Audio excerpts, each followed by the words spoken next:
start with Rod. So Rod, over to you. Chris, thank you very much. Just checking you can see the slides okay? Yeah. Good stuff. Okay, so what I wanted to do to kick off was, if you like, to throw down a bit of a gauntlet, to be a little bit provocative. And obviously the last 2 years have, to say the least, been challenging for everybody. And a lot of commentators in our industry and beyond have argued that COVID-19 has heralded in a whole brave new world, the like of which we've never seen before. And if I'm honest, I simply don't buy it, either in terms of my professional experience or my own personal and family life. Because what I'd argue is that rather than creating a whole brave new world, what COVID-19 has done is to accelerate and deepen a whole range of dynamics and trends that were already in play before the pandemic started. So in other words, for me, COVID-19 has been an accelerant rather than the harbinger of a whole new era. Let me explain what I mean by that. So if you look at the elements of what I call the post-COVID-19 expectation tsunami, it isn't as if diversity, equality, and inclusion were not being debated before, but what we've seen with the acceleration of DE&I debates, particularly in the era of hybrid working, are, as well as ethnicity, gender, and disability, we've seen sexual orientation, socioeconomic diversity, and neurodiversity becoming central to debates around DE&I, particularly around mental health and well-being in an age where we're all questioning and trying to settle out a new equilibrium in terms of working patterns. Obviously, with COP26 last week, the climate emergency has moved center stage, as has the whole question of social and community impact. So in an age where COVID, particularly in the lockdown era, had localized the way that organizations operate, the expectations of them to operate not only on a macro, global and regional stage, but also at a local level have grown. Corporate governance, we'll see in a second, corporate transparency and accountability in the age of ESG, integrated reporting and investor activism, has massively raised the bar for communicators and crisis communicators and hardened and baked in the way in which these expectations are now expected to be covered by organizations. Clearly, misinformation and disinformation, anyone who spends any time on social media will be very aware of that, as with the incredible polarization of both political and civic debate. So this is the environment in which the organizations we advise live, and the huge expectation tsunami, the wall of expectations that has been accelerated and extended by the pandemic. What's more, and this list of stakeholders is not radically different from the list we would have put up 5, 10, or even 20 years ago. The fundamental difference is that the power of digital platforms, social media, and social communities is that those dynamics have caused all of these different stakeholders to interlock, interact, and interrelate in ways that they hadn't before. And anyone who works in crisis will be painfully aware of the way in which these intersecting and interlocking stakeholder activities can be one of the main causes of risk. I talked about ESG. So in an era where we are now seeing listed companies expected to report in an integrated way against the 6 capitals. So if you're in crisis comms, you should really get familiar with the 6 capitals, not least because so much of the 6 capitals, so many of the 6 capitals are driven by what we do as communicators. Human capital, social, cultural, and relationship capital are all fundamentally determined by the way in which an organization behaves and how it communicates.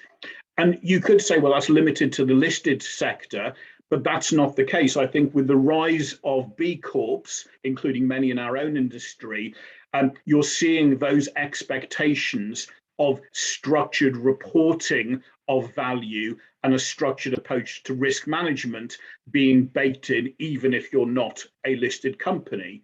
We've seen this in the rise of ESG focused investment vehicles. And again, so much of the debate at Glasgow last week was about the way in which ESG focused approaches to investing is now the expected norm.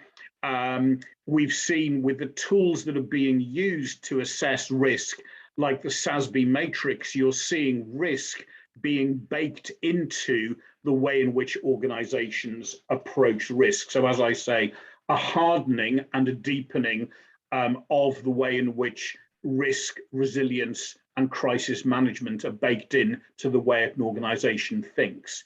So what does it mean? Well, the gauntlet is this, in my view, is that as crisis communicators, we need to get really comfortable with talking the language of risk and resilience, of looking at the relationship between reputational risk and operational risk. But I'd add another element of risk to that, which is what I call relational risk. Reputation risk is essentially what do stakeholders understand, think, and feel about your organization, and that's been the traditional focus.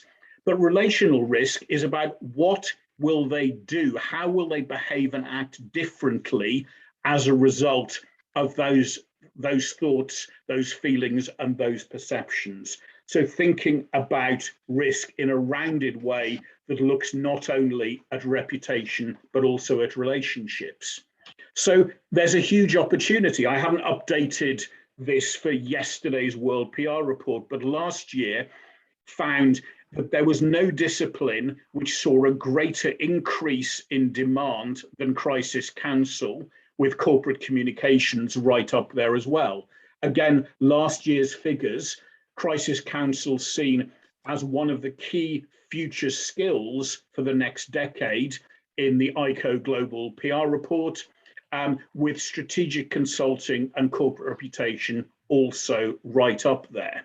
So there's an opportunity, but also a responsibility. As crisis communicators, we should be spending time being familiar and getting comfortable with the contents of things like the World Economic Forum's Global Risks Report. And we had them talking at a recent EACD event on the way in which macro risk feeds down into what we do as communicators. The same for the UK with an UK National Risk Register. Historically, we as an industry haven't played in this space. We haven't educated ourselves enough, in my view, on the risk environment.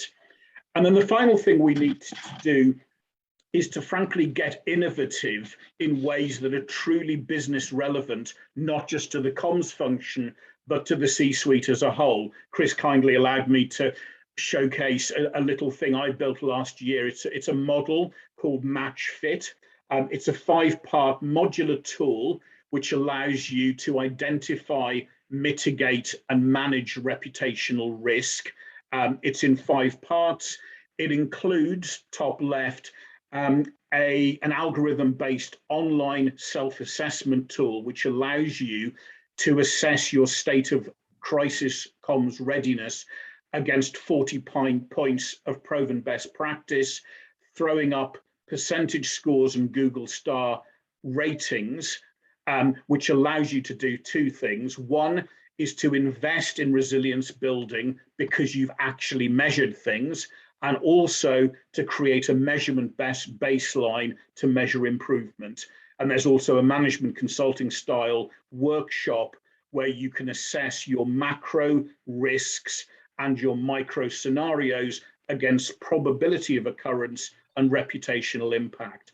We have to start, in my view, operating in the way that our esteemed friends from Deloitte, PwC, McKinsey, and others do if we're to take our seat at the top table. So just to close with a few challenges.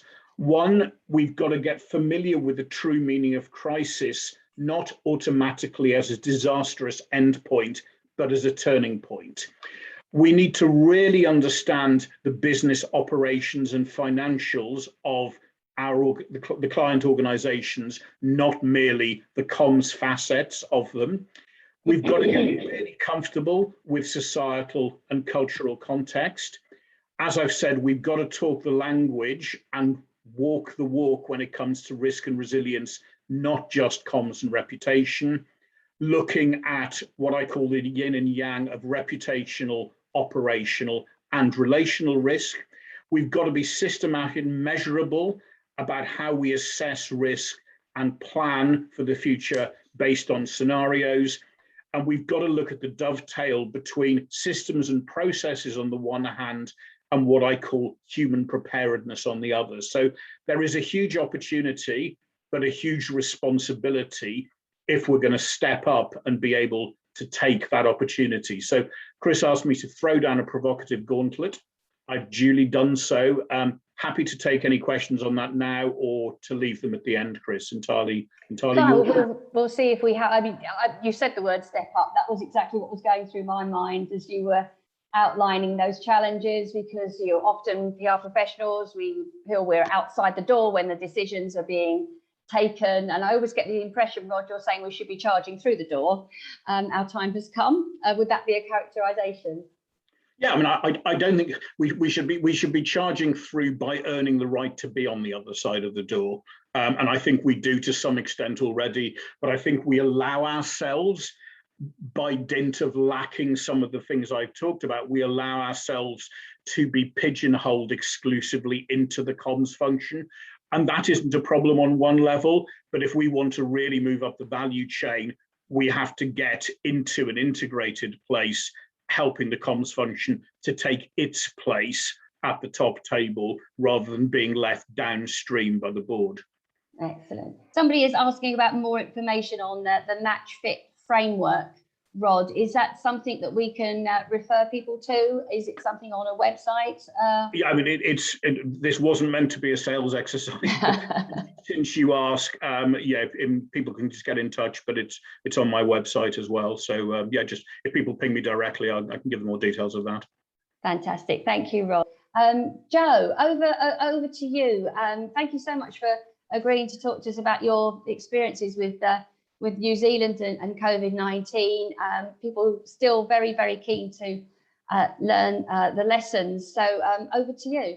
Yep, kia ora. Thanks, Chris. Thank you very much for having me, and good afternoon, everybody. Just before I kick off, I will just make a note that this is my personal kind of recollections and thoughts from my experience in the crisis response in New Zealand, and they're not the opinions of either the New Zealand government or Deloitte, where I now work. So as Chris said at the start, I had a couple of roles during the New Zealand crisis response. I was a senior public servant back in New Zealand. I was seconded to be the strategic communications manager and all of government communications coordinator. And then after we had managed to initially eradicate COVID-19 in the response to Down, I then served as the chief advisor to the Air Commodore in charge of our quarantine and isolation system at the border. So Rod, if you wouldn't mind going to the next slides. So in that role in the strategic communications space, what we were really trying to do was bring some strategic shape to the communications that we were using in response to the crisis. So obviously there was kind of an analysis, interpretation, decision-making process that was happening within government, and we were involved in that. But our primary role was to take those decisions that were being made by Cabinet and to make sure they were implemented by the people of New Zealand to kind of achieve what we were after, which was initially suppression of COVID-19, and then later on became eradication of COVID-19. I've often made use of the Mayfields model of communications. So the Mayfields are a husband and wife academic team, and they've come up with this model which is centered on direction giving, meaning making, and empathy. And I find it works very well in crisis situations. And so it's the equal weights. You need to go through each step of the process. And direction giving is really about telling people what they need to do. And in a crisis situation, it is important that it comes first. The very first thing you need to tell people is what you need them to do and when you need them to do it. In New Zealand, that role was best filled by our then Police Commissioner, Mike Bush. And the next step in the process is the meaning making. So after you've told people what they need to do, you need to explain to them why you're asking them to do it. So in this case, obviously there were medical health reasons, public health reasons, and that role was fulfilled by our Director General of Health, the kind of Chris Whitty equivalent in New Zealand, Dr. Ashley Bloomfield. And then the next step is to ensure that all of that is done with a lot of empathy and understanding for what that actually will mean for people in a practical sense. We're very lucky in New Zealand that we have a Prime Minister who is both a communicator herself. She has a degree in communications and is kind of internationally famous for her empathic style of communication. And so while, of course, the Prime Minister kind of worked across all three of these areas in the communication space, she obviously is particularly good at the empathy space and making sure that people feel like they have a connection to the decision making, that things are transparent, and that they're being supported through what of course, was a difficult process for everybody who had to go through lockdown. If you wouldn't mind swapping to the next one there, Rod, that's great. A big part of our strategy as well was to make sure that our operational actions were kind of leading our narrative. So as comms people, we always spend a large amount of time making sure that our messaging is correct. But just as important as getting those talking points correct is making sure that your operational actions are actually telling the narrative that you want them to tell.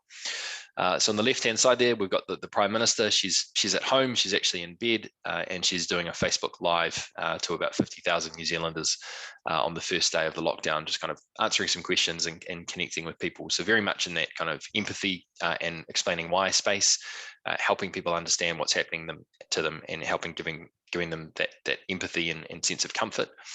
And on the right-hand side, you can see two New Zealand police officers who have gone out to Piha Beach to have a chat to some surfers. So under the first lockdown, surfing was a prohibited activity. It wasn't a justifiable activity for leaving your home. We heard about these surfers that they were out there, and we spoke with the police commissioner, and we made the decision that it was incredibly important that the police go out and basically find these surfers for their breach, because it indicated that there was no space for individual decision making or individual levels of risk tolerance. We needed people to do exactly what they were being told to do in this instance and not make decisions for themselves. It was conveniently picked up by the media because we told them to be there, and we then kind of helped to shape that narrative within the media about what would be acceptable and what wouldn't, and we use that operational actions to really set and shape the narrative.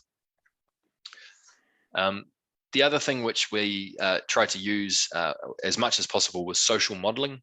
So people will act the way that their in-crowd is acting. So the people that you identify with, if you're, for example, like myself, if you're a middle-aged white man, you're going to do what most other middle-aged white men are doing.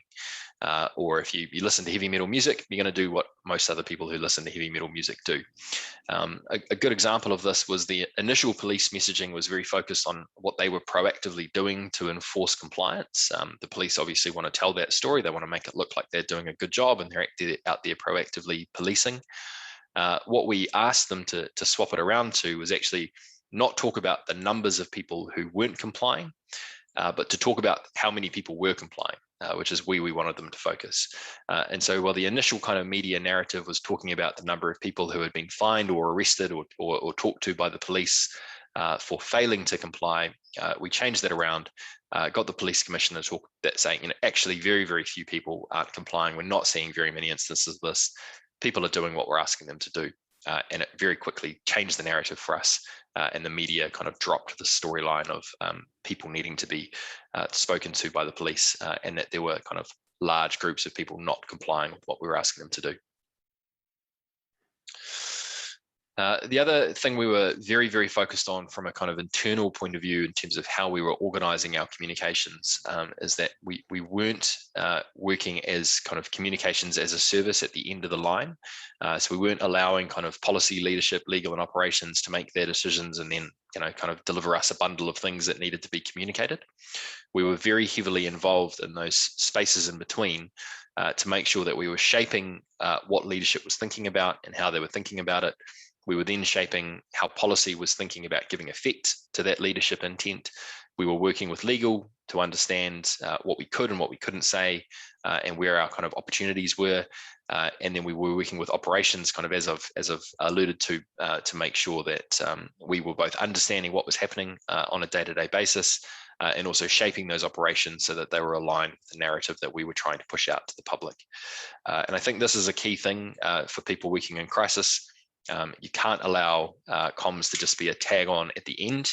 You need to get heavily involved right from the start. Another really important part of any crisis response is having a single source of truth. So mis and disinformation, which Rod referred to, has been a massive problem for every country throughout COVID-19, but interestingly was almost non-existent in New Zealand during the first lockdown. And we worked very hard to have a single source of truth on the COVID-19 website that New Zealanders could visit, and they would know that they would get an answer to 99% of the questions that they had on this website. And it was kind of triaged kind of a very high level. So we had tables that covered things at a high level so people could see roughly what they were supposed to do at each level of restriction, down to very, very detailed levels. So, can I go and play golf? If I can go and play golf, can I play with my friends, or do I have to play by myself? And if your questions weren't answered on the website, we had social media channels that people could approach us through to get answers to those questions. So again, we were directing the question stream towards ourselves as well, rather than allowing it to just kind of happen in the ecosystem away from us, where we couldn't shape the conversation and control the narrative. And then lastly, as I said, one of my roles was internal government communication. So this is kind of quite nitty gritty, but I think people find it quite interesting in terms of how we kind of cascaded information throughout government and out into the populace. So at the end of every day, we would start thinking about what our messaging was going to be for the next 24-hour period. The first mention of any new information would be made by the Prime Minister at a daily press conference, after which it would go live on the Single Source of Truth website. We did have the similar issues, not to the same extent here, where everyone's experienced kind of policy by press conference, where you're kind of waiting for the press conference to hear exactly what the government policy is going to be. That was the same for us to an extent, just in case the Prime Minister's kind of nuance or kind of focus was in a slightly different area. We'd make sure that we'd listen to what she had to say first, and then we'd put the content up on the website to make sure that it was fully accurate. We then follow up with comment and backup from the other spokespeople. So again, going back to that Mayfield's model, if the Prime Minister was giving the direction giving and the empathy, we'd make sure someone else came through with the why. And then we would roll that information out through the different departments and community spokespeople that we wanted to follow it up. And that new information would be then followed by a wave of marketing material and social content over the next 72 hours. We would try roughly to update a quarter of our messaging material every 24 hours, just to keep things fresh, but also to allow things to have kind of a shelf life where they were being repeated. Because if you only say things once for one day, you're going to miss a large part of your audience. And we also put a lot of effort into translating and pushing out our core messaging in multiple languages and getting it out to affected communities directly. We also had a big coordination challenge. So we would have a daily coordination meeting with the operational parts of the organisation, then a daily call with the head of comms for the other government departments. We would send those government departments cheat sheets, glossaries and message houses so they could develop their own content as much as possible. But then all of that content then had to come back into our kind of central clearinghouse, where it would go through policy and communications approval. And in some instances, it would then be approved by the Prime Minister's office as well, which was a big job with 52 government departments coming through us to clear their content before they could push it live, usually with a 24-hour approval turnaround time, kind of at the maximum that we would allow. So that's it for me. I don't want to go on for too long. I'll hand back over to you, Chris, but happy to take any questions at the end.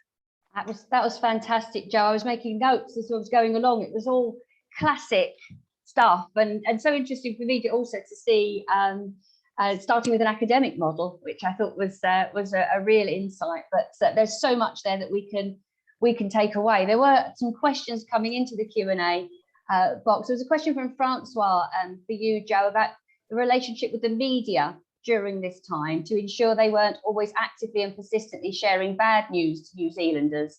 So how did the media side specifically work? Yeah, so we had a team of about 10 people working our media channels over a kind of a 2-3 shift over a 24-hour period. Obviously, the Prime Minister's office have their own kind of media management machine as well.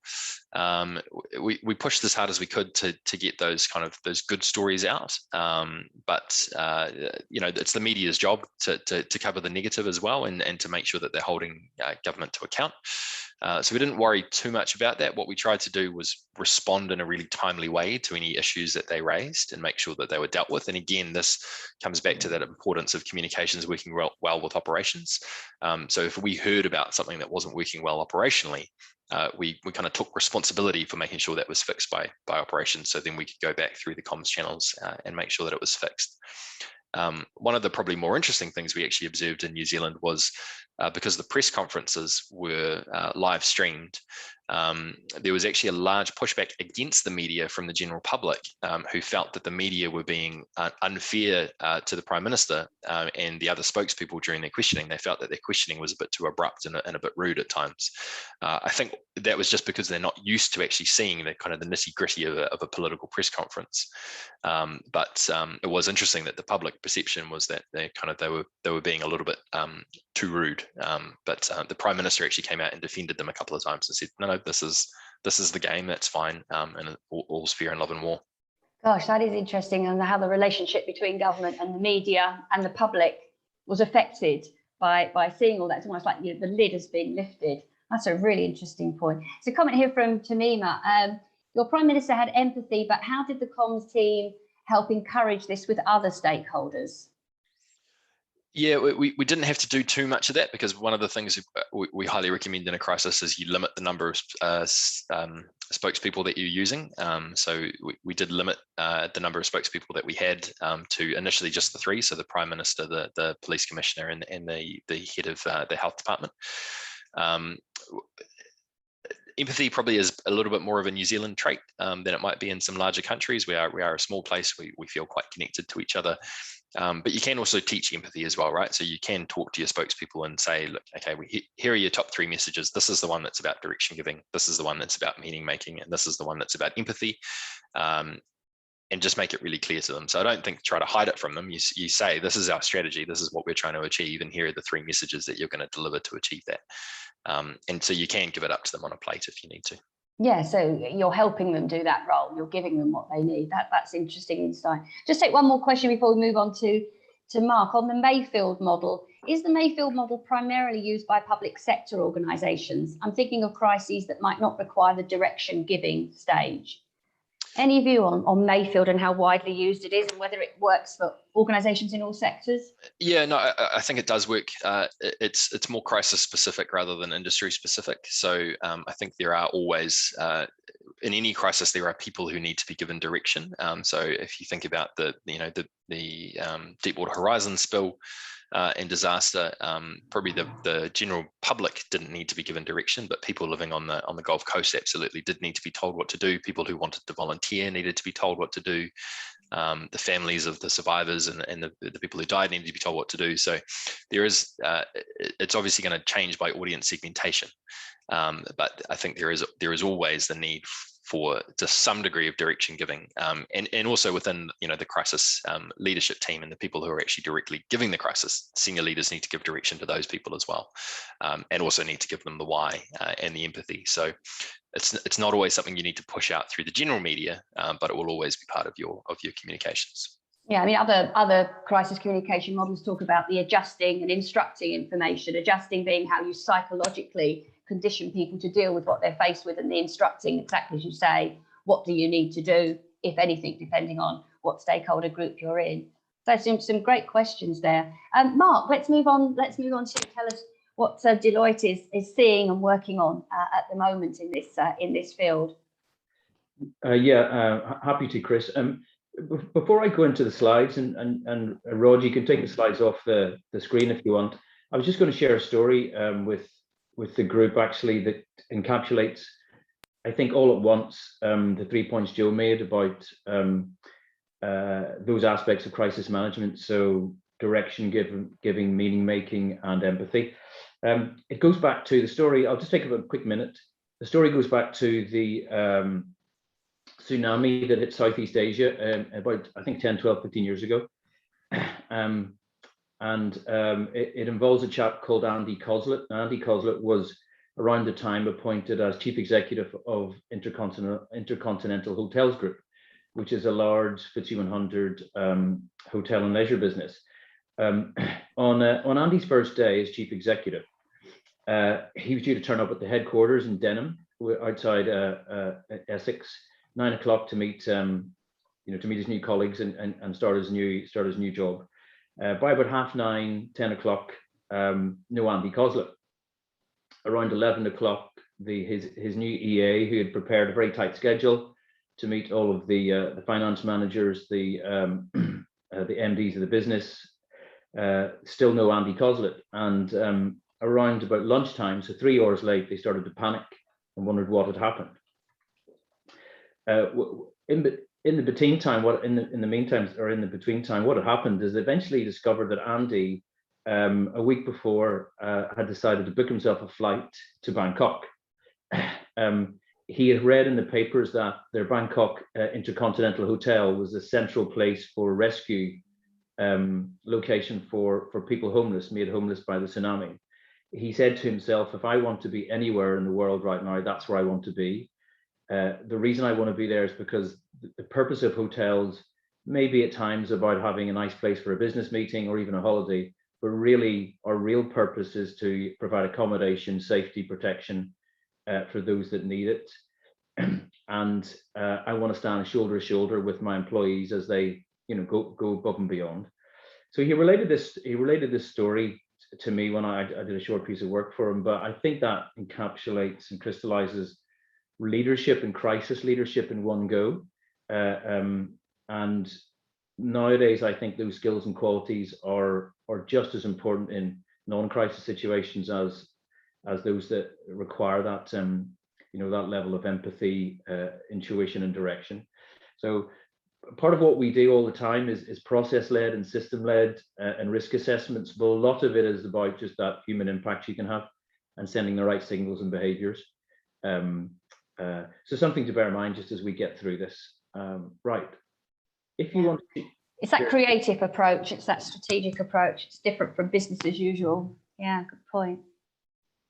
Mark, can I just chuck in a thought, sorry, just before you jump in, just to layer onto what you've said, because the interesting thing I found with Joe's piece is about making sure that comms and actions and behavior were aligned. And when I was at Ketchum, we did a global study every year looking at views of effective leadership and effective communication and how the two related. And one year we looked at expectations of leaders in a crisis. And interestingly, the relatively least important behaviors, which surprised us initially, was showing empathy and communicating openly. We went back to the research team and said, your data are wrong. And then they said, look at what matters most. And it was having a clear plan of action and being clear on the problem to be solved. And we coined this phrase, operationalizing empathy, because unless you turn empathy into action, as we saw with New Zealand, it just looks like warm words. And if you have an action plan with no empathy, it just looks like an action plan. So I just found that fascinating in the context of what both of you were saying. Sorry, I'll now share your slides and shut up. Thanks, Rod. Not at all, Rod, thanks. And as the accomplished crisis manager, I can see Rod's already ready for Christmas. So he's got his planning well ahead of schedule. Okay, I'm going to reflect just on a few things. So as Deloitte, we did a piece of research with clients in terms of lessons learned, reflections on the year through COVID-19. I'm going to share a few of those. A lot of them are relevant to any of us that work in crisis communications or crisis management. I'm then going to drill down a bit into what makes a resilient organization and the kind of concepts they use. And hopefully these are conversations you can have with your peer functions. And then finally, some very specific challenges for anyone for the role you have and how you can expand that and possibly go further in your organizations as a manager. So a couple of trends just to share with people very quickly. Thank you. Yeah, so we talked to a range of business executives to really get what were what were the real crunchy, challenging? I think we're getting a couple of issues with the screen, but that's okay. The first one I'd call out is quite obviously is in the reputation field. Corporate character matters. I can just talk away, Rod. Don't worry if you just want to keep it out of this. Let's try that. Mm-hmm. Yeah, that works. That's okay. This is the point, but this is the point Rod made very eloquently, is that consumers, stakeholders want to see change from companies. It's not just NGOs and activists that are leading the charge for change. They want corporations to be in lockstep with that.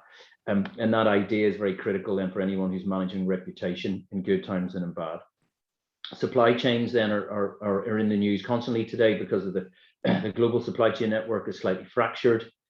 There's not enough resource in it to be able to move goods around. So anyone in retail or FMCG, or in fact even automotive engineering, supply chain issues and disruptions is going to become increasing, I think, agenda item for those in our space. Cyber, and the story of cyber attacks and data breaches through COVID-19 is that they've become increasingly common and more sophisticated. Particularly a lot of this are on devices, or we're working in network situations. So again, this is probably isn't a surprise to anybody, but becoming even more sophisticated in your cyber response is going to be should be in the plan. Those that work in risk are now being asked to talk strategically about the future. So what are the risks around the corner? What is next, and what might happen to our business, rather than waiting for it to collide and impact. Crisis preparedness. Many people will probably confess that they didn't have the level of preparedness for the pandemic. So how do we achieve that? And then finally, what will climate change mean for our organization, particularly in terms of when it begins to actually affect operations? So all of that, I think, is adding up to a world in which, if you just want to go on to the next slide, Rod, it's adding up to a world and an external environment that change isn't new, and we've always had to deal with change in attitudes and change in business models. But the level of uncertainty, I think, at the moment is incredibly high. In fact, maybe unique, at least in my experience. I think you've got climate change going on, and interestingly, the word we used about climate change now is the climate crises. So where crises used to be something that was a one-off event and maybe involved an explosion or a serious accident, now we're living in a constant crisis, if you follow that logic. So that, I think, changes the game for us, and asks different questions of companies in terms of being ready to respond to these types of pressures, and how do you achieve resilience? So resilience at Deloitte, we think about it as being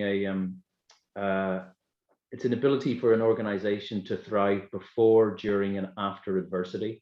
Often crisis management is about how do we cope with a stressful situation, so during, but true resilience is about how you operate your business before, during, and after, so that you can cope and you have alternatives and redundancies to do that.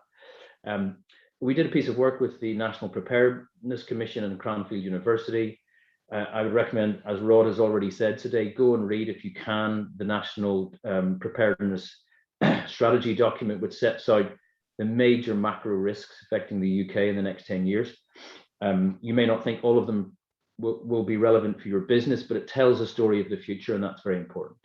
So what are the kind of practices or concepts that companies think about when they try and achieve resilience? The first one we really have to champion with our clients is it's okay to talk about failure. A lot of companies still like to avoid talking about worst case scenarios, like it's somehow bad or a jinx. In fact, it's the opposite. It's a healthy thing to do, to think about what is the worst that can go wrong, and have a picture of that, and then work to that.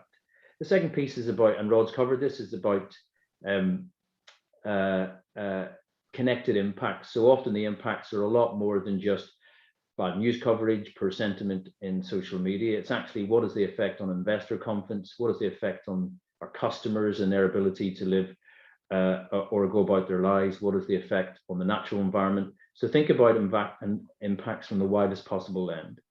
The second piece connected to that is really have a clear lens, an idea on What are the essential things your business does? Whether you're running a phone network or providing food, what are the essential outcomes that you need to prepare for to ensure that they can survive through a shock like that? Next piece is, what is your business prepared to tolerate? So whether you're a reputation manager and you're prepared to tolerate only certain levels of bad press or certain levels of consumer protest, know where the line is, know when it's time to step down or come up with an alternative position. Not enough companies are flexible or agile enough to be able to do that. Test all your plans and test them in the most unusual and curious scenarios. Don't just exercise your executives for the standard scenarios of a data breach or a factory implosion. Really think creatively about how to challenge your crisis preparedness. And then finally, when something does happen to the business, don't just do the lessons report, really apply them to how you think about the world and how you think about crises. You might see then in the right-hand image there, you'll see a picture of a boat or a spinnaker go. That's one of the metaphors we use when we're talking to clients about resilience. So some easy, simple concepts to think about. You've obviously got the crew who are capable and trained and technical. You've got the captain or the leader who's giving direction and purpose for the vessel. You've got certain instruments that chart the course, so the rudder in a certain direction. You've got instruments that allow you to take advantage of good conditions, and you've also got different resources and redundancies in case there is a severe situation. Okay, if you just go on and then to the final couple of slides, Rod, and then I'll close out. I can share this afterwards, but one of the ways we train resilience is we talk about the periodic table, and this is laid out against those 5 impacts: so operational, financial, reputational, people and environment. And within each of these, there are certain characteristics that we coach clients to achieve. I think the people on the call will be very familiar with the reputational ones. So we talk about scrutinizing self-limiting behaviors. What are the things, the policies, the actions that a company might do that triggers a loss of confidence in its customers or stakeholders? And really forensically look for those. And then at the same time, how do we build reserves of brand trust and capital so that when a crisis does hit, you've got a sort of buffer to be able to lean into. And I would start to look really closely at the environmental and climate change at the moment, as I think that will become the #1 risk and issue for all of us in the next decade. So if you go to the next slide, please, Rod. A few final thoughts for those here today that are in issues management, crisis management, communications. Really try and understand how reputation works for your business and organization. We use the idea of reputation acts like a looking glass or a mirror or a window, sorry, where your stakeholders and customers look into the business and make judgments about your policies, your products. And from that, then they behave in certain ways, whether positive or negative. Where the jeopardy in this comes from is that those looking into your business are increasingly activists. They're no longer passive observers. They're really asking difficult questions, and that needs to be prepared for. Rod talked about the tsunami of expectation. I don't disagree at all.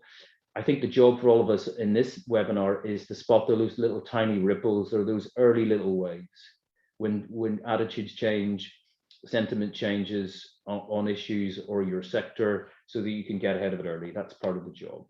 The difficult thing is that the room for maneuver for companies is much more limited. There is just zero tolerance, or at least less tolerance, for poor behavior. And that's a reality check. And I think that's good for those in our business, because we're always pushing companies to be on the right side, not just of the law, but on ethics and trends. What all this creates, I think, is just more possibility for crisis and issues, which is then going to ask companies to lean into the skills that you all possess. I made this point in the very beginning about think about failure. Try and bring some imagination to it. There's a great quotation from the 9/11 report on the failures to spot the attackers, and I've got it there on the screen.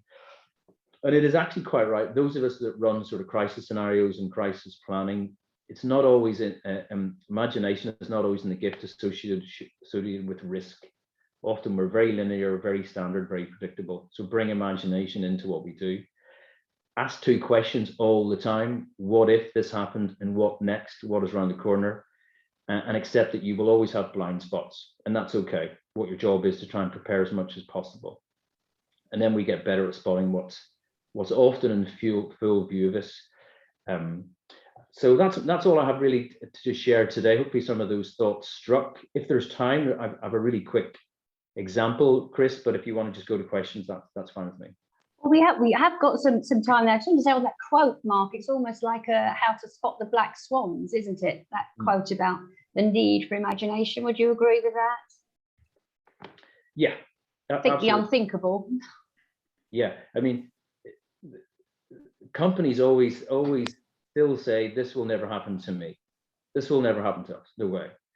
And that complacency is often the root of many of the troubles companies get into.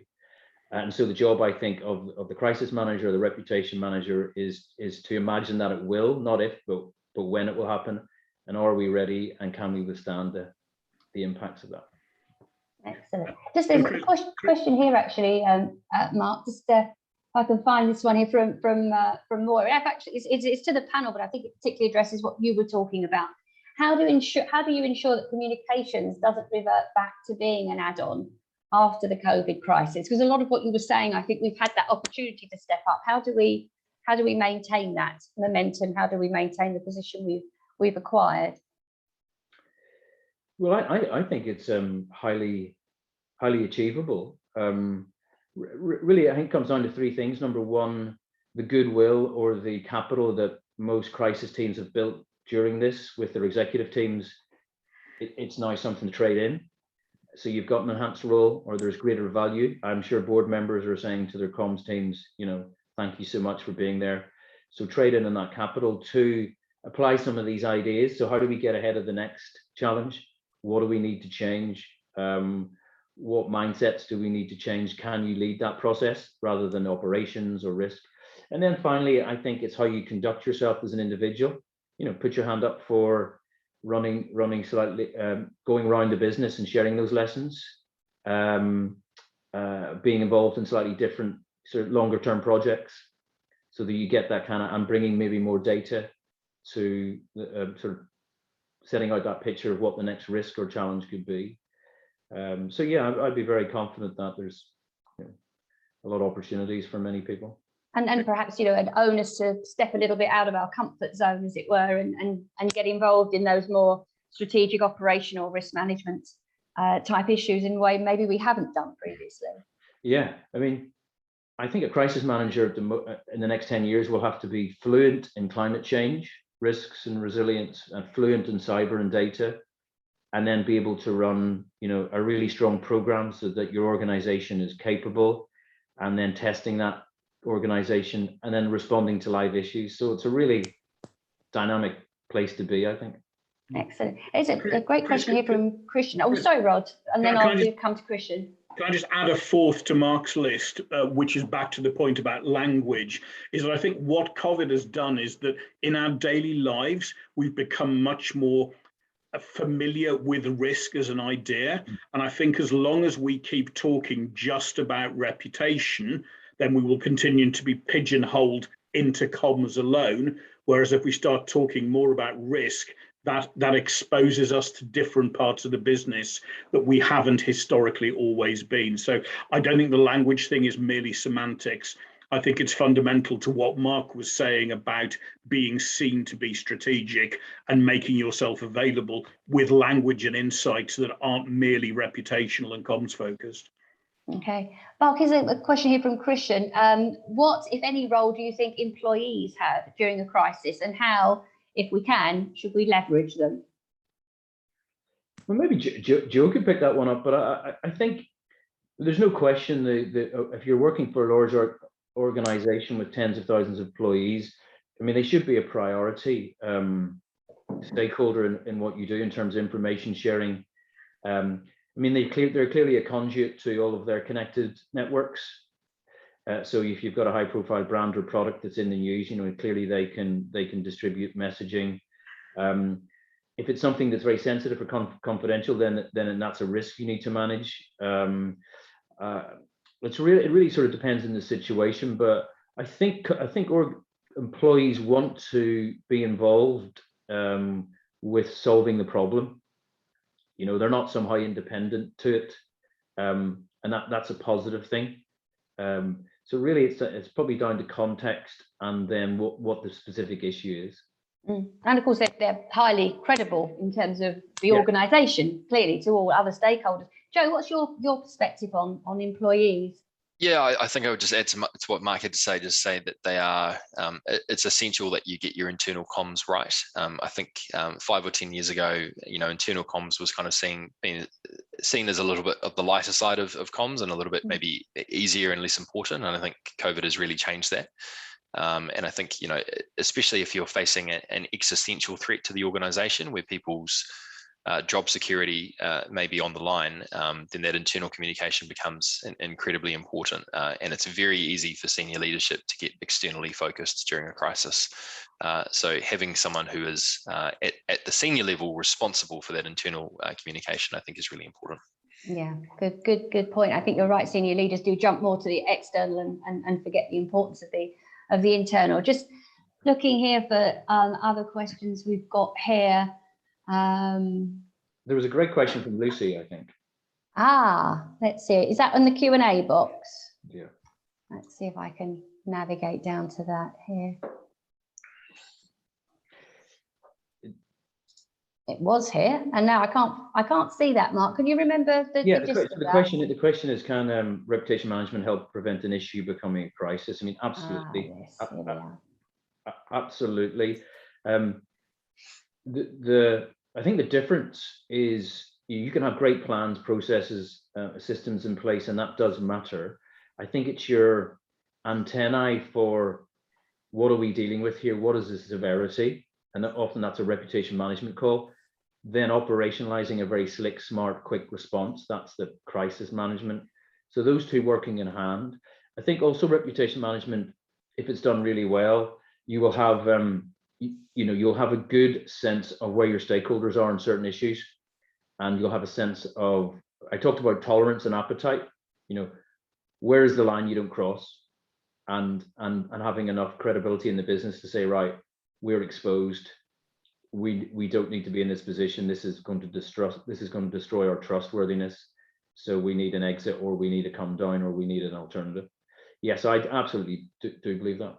Yeah, and if I can just add there that again, the language, I know I sound like an language obsessive today, but you know, not just reputation management, but really structured issues management, because you know, I always say there's actually no such thing as a PR crisis.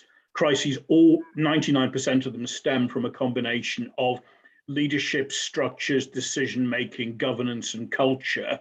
So if you're merely looking at the management of your reputation, then you're missing out on systematically looking at the scenarios that could come from within the operational and structural side of the business, rather than just going, where is the PR risk? So I again, language really matters because it determines how the organization approaches issues preparedness and scenario planning.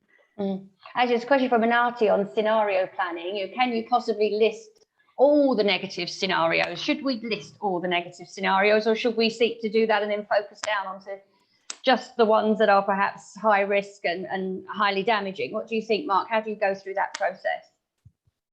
A great question.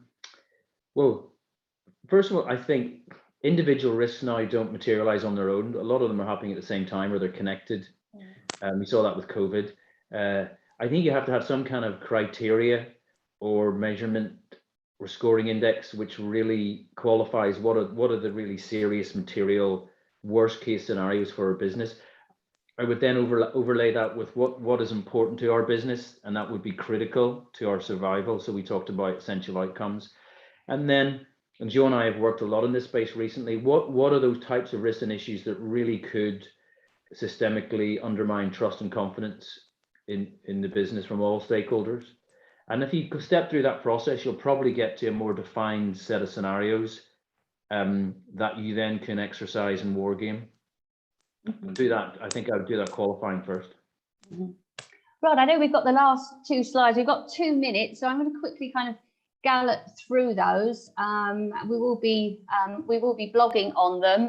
Just some thoughts really to sum up. There's a lot to go through here, so as I say, it's probably a better idea that we write about them at some point, which we will do very quickly. And you know, just picking up here, in fact, what Mark was just saying about your approach to issues and crisis communication, think about the true meaning of a crisis. So get to what would really be the existential threat to your organisation, and very often start with the organisation's purpose. I think that might well give you a clue there, and then to just pick up these other points that I think have come out of today: the need for operations and communication to work hand in glove, to really dovetail. And Joe, I think, gave us some excellent examples of doing that, and the need for us as communicators to step up and understand the organisation as a whole and focus on, as it says there with point 4, operational risk and resilience, not just communications and reputation. The two go together. Think about crisis communication and storytelling, again, based on your purpose. I was really struck by Joe talking about how the narrative evolved throughout the COVID-19 crisis. And that's a really important point, I think, with crisis communication. The narrative does need to evolve, but does always need to track back to the core purpose of the organisation. Then we have here, just if we have the last slide, thinking about, as Rod has talked about, reputational and relationship. And I think that's a really interesting piece of work he's looking at, because good crisis management is often said to be good stakeholder management. So what is the quality of your relationships with stakeholders now and afterwards? And have you war gamed that across all the organisation? And then this idea of the PR person as having the inside out and the outside in role. We often talk about this in classic PR theory and crisis comms theory. We have one foot inside the organisation and one side out. And even Joe and Mark were talking about holding up a mirror to the organisation and making sure it is aware of what its stakeholders are thinking. And then lastly, point 9, do that reputational relationship assessment in the systematic way we've talked about. And then finally, the human factor, which I think has come out of all of this, and particularly from what Joe was saying. And you know, perhaps if I could ask Joe one last question. It is interesting to see that Jacinda Ardern did study communications. How significant is that? Or, you know, is there a danger we might see it as a bit too significant? Yeah, I mean, I think that there's a natural kind of propensity for being a strong leader and strong communicator, which I think the Prime Minister has. But I think she thinks very deeply about how things should be structured so that they can be well communicated, which I think is a fundamental differently approach to creating policy and deciding how you're going to do something. And I think that's where the real value of that educational experience comes in. Great, thank you very much.